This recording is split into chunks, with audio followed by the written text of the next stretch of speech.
résultat, hein, les 2 petits tacos. Bon bah voilà, première pêche sous-marine avec le van en Australie. C'était des pêcheurs, les gars sont rentrés bredouilles. Mais ils m'ont dit qu'il y avait des gars ce matin qui sont partis avec les masques et tout se mettre à l'eau. Et ils ont vu des énormes raies et que ça les a fait flipper et tout, les raies étaient vraiment proches d'eux. On va voir s'il y a des raies les gars. Ouais, je suis partant, on va bien voir, de toute façon je vais... Donc partout là, ici, tout ça là, ça c'est le port de Tweed. Bah vous voyez un bateau qui sort. Donc c'est une zone interdite à la chasse. J'ai déjà mis le masque à l'eau près des rochers là-bas, il y a plein de brooms, ce qu'ils appellent ici. C'est des dorades en fait, donc il y a plein de brooms. Et là où c'est autorisé, c'est donc à l'extérieur du port, donc là où je vais aller. Et voilà.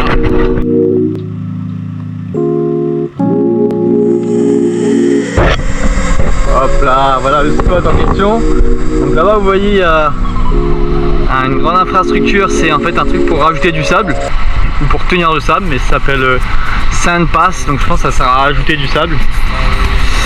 Et moi je vais pêcher au bord des tétrapodes. Il y a quand même des petites vagues, hein. C'est un spot à bodyboard ici. Il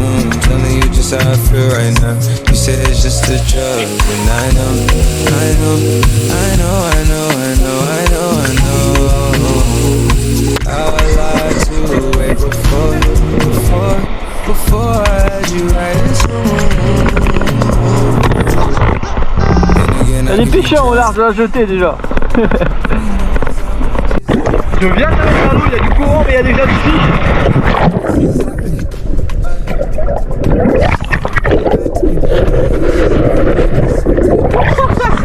Truc de ouf, il y a du fiche déjà.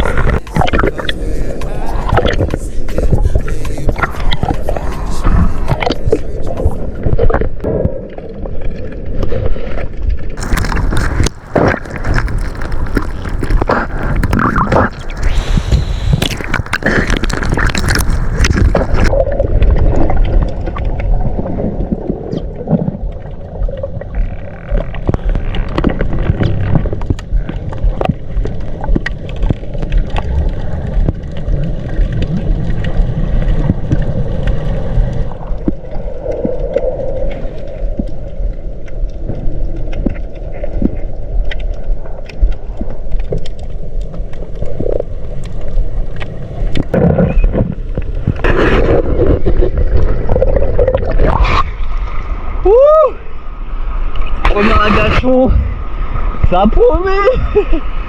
Alors j'ai rien tiré exprès, alors que j'aurais pu. C'est le plaisir de contempler, franchement magnifique. Je vais chercher s'il y a du pélagique, mais en tout cas il y a du poisson. Il n'y a pas à s'inquiéter. J'aurais pu déjà avoir un poisson d'ailleurs.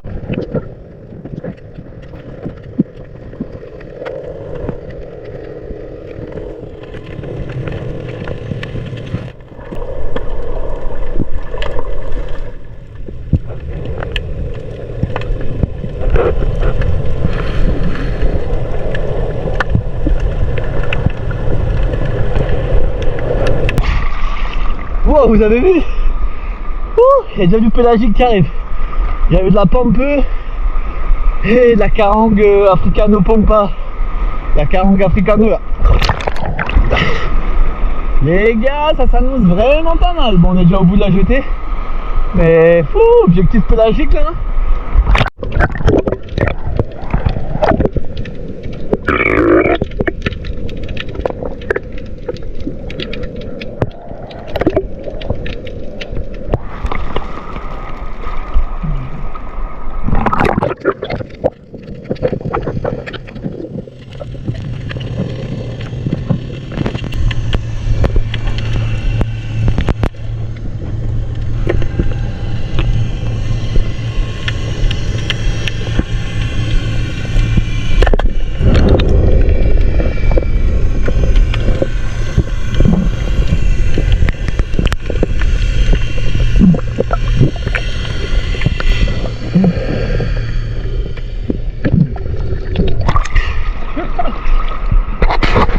Hop, me voilà à la surface après ce fail.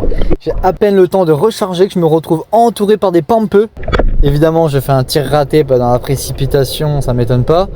Mais voilà, un truc de ouf, je me fais entourer par ces carangues. Et il y avait un joli banc d'au moins une cinquantaine d'individus. Truc de ouf. Ma chance sera que quelques agachons plus tard, je vais retomber sur ce banc de pampeux, mais cette fois je serai positionné. Donc ça va pas être la même chose. Regardez la vie déjà qui est magnifique, beaucoup de vie, beaucoup de fiches dans cette entrée de port. C'est aussi une rivière, c'est pour ça. Et mon agachon se passe bien quand soudain je vois les cocottes arriver. Donc j'étais trop content de les retrouver. Donc cette fois j'étais positionné, elle bouge beaucoup quand même. Mais je vais en trouver une tirable.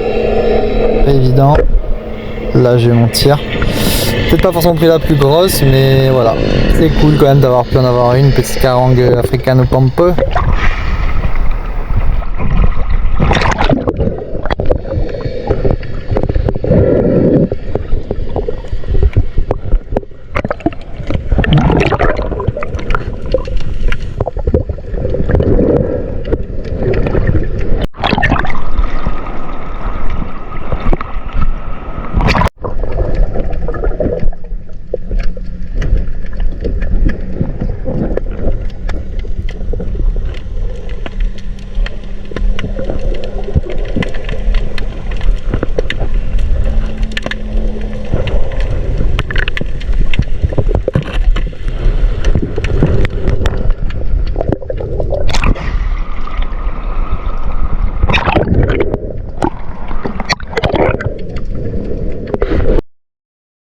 Quelques temps après, je vais tomber sur la fameuse raie, l'énorme raie qui traînait dans le port.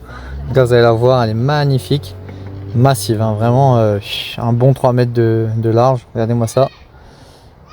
La GoPro, ça fait toujours un effet arrondi, mais elle était vraiment grosse. Ouais.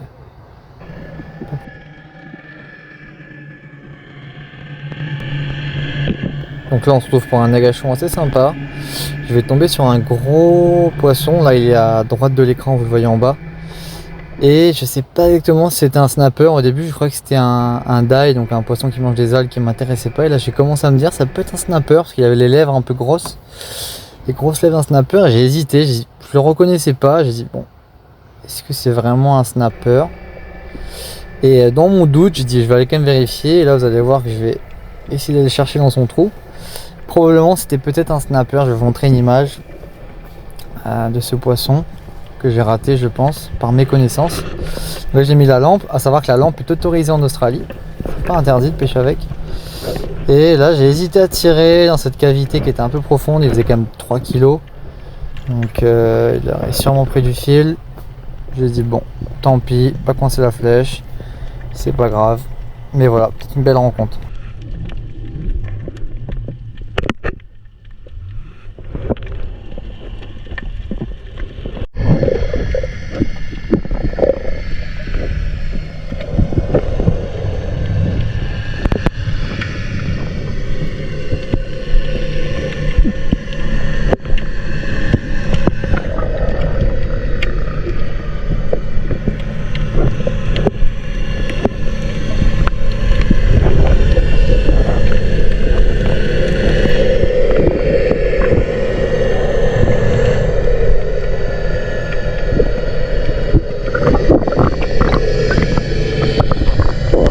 Série des poissons que je ne connaissais pas. Alors là il y a un flathead et c'est apparemment un poisson délicieux, je m'en suis rendu compte en discutant avec des chasseurs après la pêche. Voilà, je ne l'ai pas pêché mais il était très très bon et facile à tirer.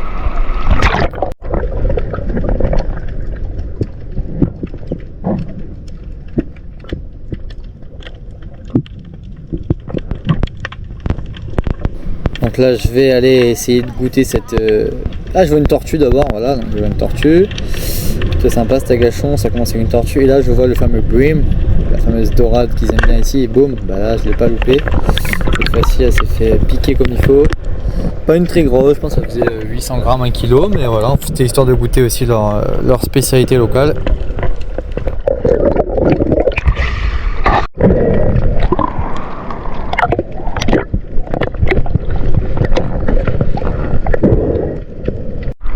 J'ai changé de spot. Je suis allé voir comme j'avais dit donc l'espèce de truc qui rapporte le sable là. On va voir s'il y a des fiches.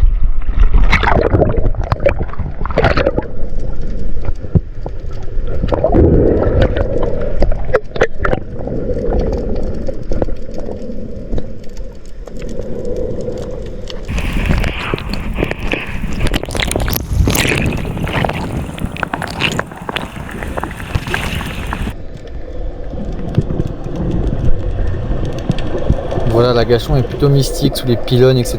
Mais il n'y a pas de pélagique, il y a quelques brimes, quelques petits poissons, mais rien de spécial. Donc je vais pas m'attarder, j'ai fait 2-3 descentes et après j'ai quitté les lieux. Je suis rentré tranquillement sur la jetée, puis sorti de l'eau. Donc voilà la pêche du jour. Beaucoup de batterie, donc je vais faire vite. Nous avons donc de la dorade, 2 petites dorades et une carangue pompe. Donc voilà, non, carangue, ouais, carangue pompe, une carangue. Voilà. En créole, mais on va dire carangue. Donc c'est pas parce qu'on est en van life qu'on doit pas rincer le matériel. Donc j'ai rincé mes pannes juste avant, et là je vais rincer donc mes fusils en détail. Si je veux que tout tienne dans la durée, voilà, le respect du matériel. On va passer à la préparation du menu. Donc voilà les poissons du jour, la pêche.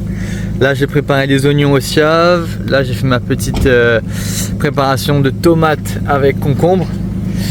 On va snacker le poisson maintenant. Il a été fraîchement vidé. Voilà. J'ai mis un petit feu, mais est-ce que je vais augmenter un peu le feu? Voilà, pour bien le snacker. En espérant que tout rentre dans la poêle. Peut-être que la pompe ne rentre pas. Faut couper la queue. Dommage. Qui dit cuisine de poisson dit évidemment citron. Donc là les petits citrons, le presse-citron. On va faire ça bien propre pour incorporer ça quand le poisson sera grillé.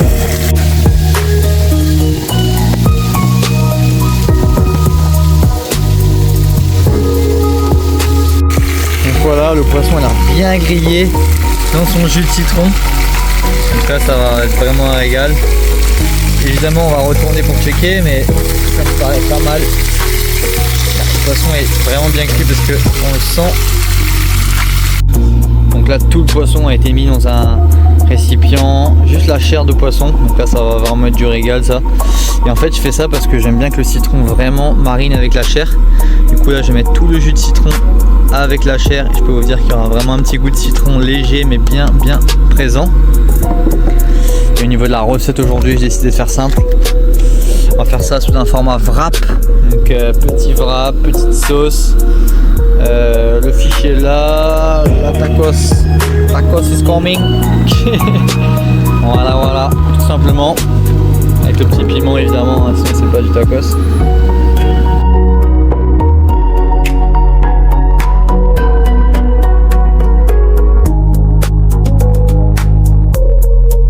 Donc voilà le petit tacos. Tout simplement, petite sauce pimentée, poisson, légumes, un peu de mayonnaise. Et c'est parti. Ça va être un régal. Bon bah voilà le résultat, hein. Les 2 petits tacos sont là, devant la mer. Je vous laisse sur ça les gars, ce sera la fin de cette vidéo. Je vous fais des gros bisous. Prenez soin de vous, et les choses simples sont les choses les meilleures. Allez la bise.